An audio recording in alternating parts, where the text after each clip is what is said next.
भगवान बुद्ध से मिलने दो शिष्य जा रहे थे। रास्ते में उन्होंने एक नदी देखी जहां पे एक स्त्री डूब रही थी। एक शिष्य ने कहा कि स्त्री को हाथ लगाना गुरु जी की शिक्षा के विपरीत है, इसीलिए उसने शिष्य को कहा आगे बढ़ो।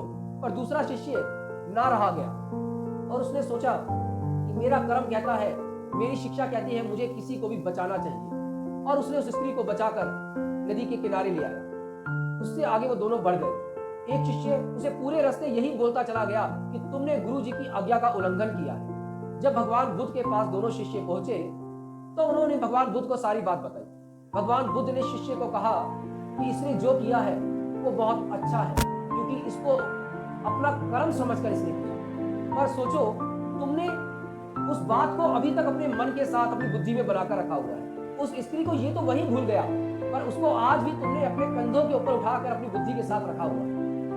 तो ऐसा ही कुछ हम भी करते हैं। हम भी उन चीजों को पास बनाकर रखते हैं जो चीजें बीत जाती हैं, जो हमारे लिए अच्छी नहीं है, और वही चीजें हमें जीवन भर नुकसान पहुंचाती हैं। आगे बढ़ना हमें सीखना चाहिए। हमें सीखना चाहिए कि जो बुरी चीजें निकल गई हैं, जो बुरा समय निकल गया है, उसे छोड़ दे, आगे बढ़े और अच्छे समय को अच्छी भक्ति के साथ आगे बढ़ाए। नहीं तो वो जो कर्म निकल चुका है उसको ही साथ लेकर चलेंगे तो आज के कर्म को भी खराब कर देंगे। इसीलिए इस कथा से बहुत अच्छा गुण रहस्य मिलता है कि हम अपनी बुद्धि को उन चीजों में ना लगाएं जो बुरी बातें निकल चुकी हैं। इस बुद्धि को वहां लगाएं जो अच्छी चीजें हमारे जीवन में हो रही हैं या हो चुकी हैं, उन्हें याद कर कर दूसरों को भी उसकी शिक्षा देकर आगे बढ़े और अपने गुरुओं का सम्मान करें।